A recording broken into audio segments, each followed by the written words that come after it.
It was like the perfect culmination of the project, and then we had the resources to help fill that gap. Hi, my name is Megan Shuey, and I'm with Red Wing Downtown Main Street.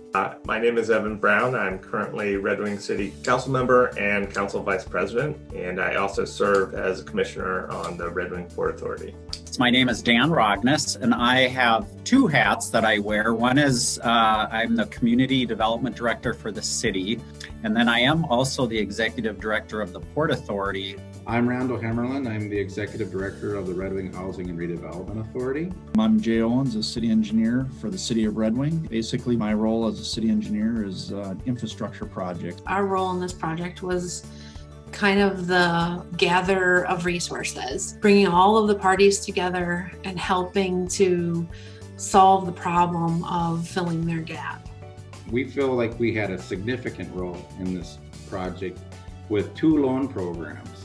The first loan program was the Affordable Housing Trust Fund's small site new unit construction loan program.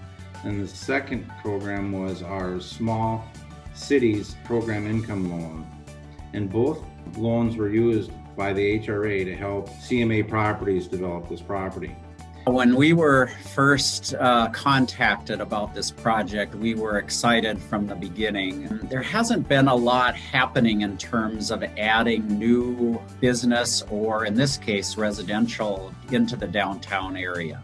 Andrea and Chad would agree that once you start a project, there are unknowns, there are surprises. One big one that really was part of this was the city utilities staff discovered that the sanitary sewer line really wouldn't support the new uses there, the new apartments. This project came in front of the Port Authority. We realized a few things, and one was that the project had an interesting infrastructure problem that a normal business would have to cover. But because of the age of our building stock in the downtown and the fact that the building where this project was located was actually divided into 3 properties, this whole project had one water and sewer hookup. Not only that, the water and sewer hookup had to go through solid rock to reach the water and sewer mains on the other side of the street. Our role was to kind of figure out some of the utility needs for an old business, right?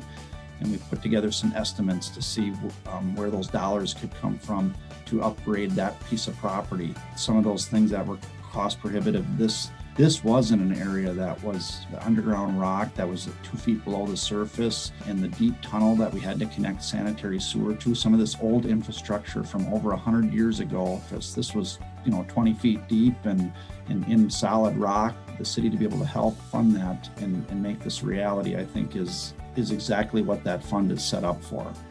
That was a $100,000 surprise, but we provided funds for that because that's so beyond the scope of somebody, doing a project on their own. Typically, economic development efforts try and fill some gap in the project. So there were some unique factors that really said this has some additional costs that are above and beyond the norm.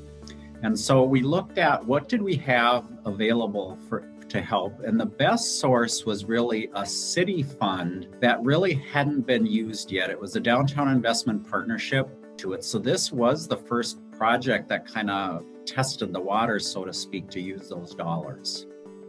It was important that we have a project that could help inspire others to do the same thing in either a building that they own or if they would purchase a building. There are spaces downtown, there are buildings for sale downtown that are crying out for this type of a renaissance, really, and that we're going to help you do it. I think this project was an example of how we understand the different needs available, look creatively at the resources we have to solve the problem, and then solve the problem. So many different parts of this puzzle came in and helped make it work. It was a very much a group team effort. So it's kind of fun to work on those that end up that way. I really believe that community development and the Port Authority and the HRA all want to be active participants in helping downtown businesses solve these problems.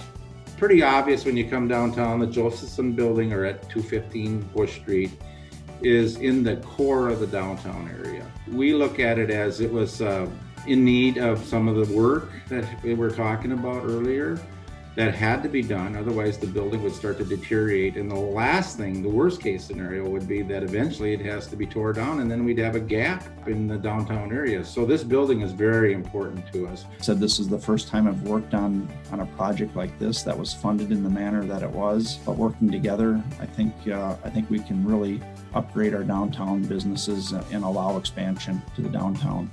What I want people to know who are thinking about doing a project like this, or who already own a building, is that there's help out there. Businesses and building owners have a lot of resources available through the city, through the Port Authority, through the HRA to make this happen.